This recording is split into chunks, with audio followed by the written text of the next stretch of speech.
Don Taylor at Spotted Margay Avenue.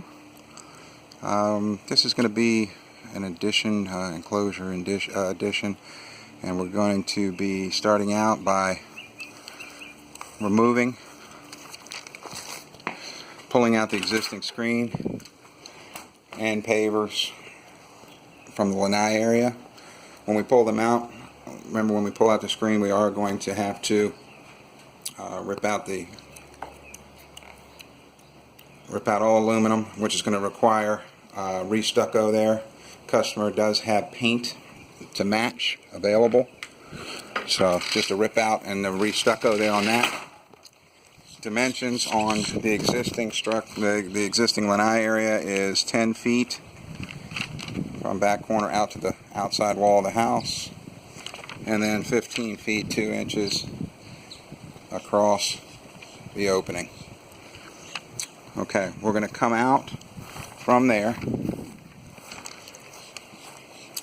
From this wall, we're going to come out, looks like 31 inches to the mark that the customer has put on the wall as a reference point, which is going to leave us a minimum of 12 inches from the window to the part where the cage will be attached. Okay, that's going to come out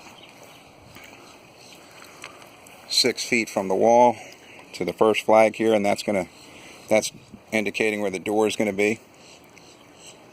And then the total traveled from the wall all the way out to the back wall is going to be 17 feet. From that point, 17 feet, we go across the entire back wall to the other flag. That total span is 22 feet. And then we're going to come from that point back, obviously, to the wall again, 17 feet. Indication again here, 6 feet from the wall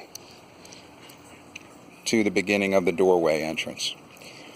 Also, customer would like, we're going to be repaving the entire existing area and also repaving out here on the new expansion of the deck.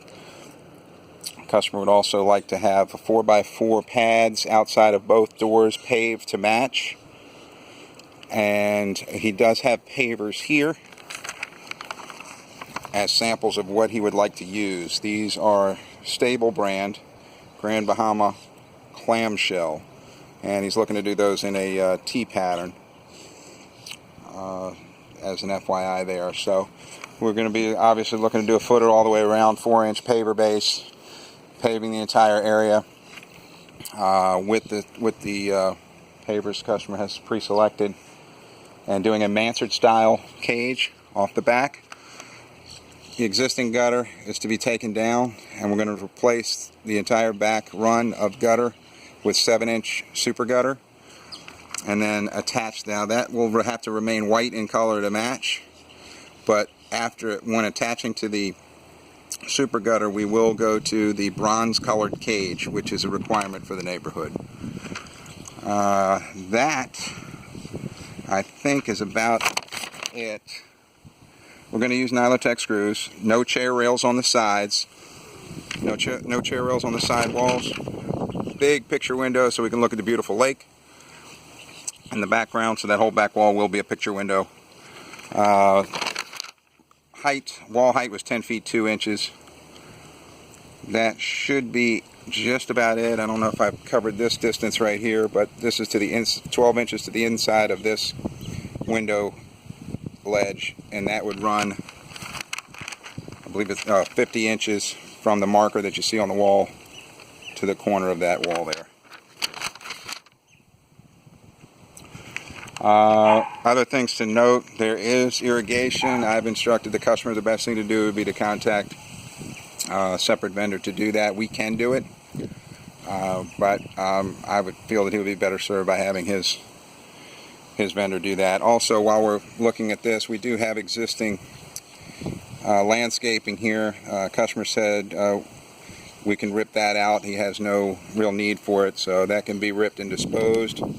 Also, there's existing concrete curbing, so we will have to cut into the curbing and remove and demolition that as well for the run. along with the pavers that are going to be removed and the screen enclosure that's going to be removed. And I think the last note I'm going to make here, so I don't run into a 20-minute video, is access to the job site.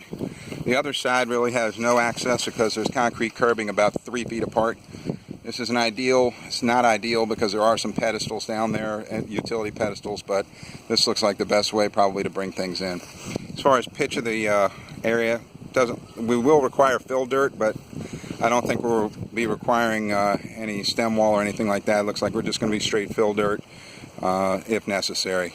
That should be about it. And a customer also asked for when pulling the sod, leave about a 2-foot area with sod pulled so he can put some landscaping around the cage when it's done. That should be it.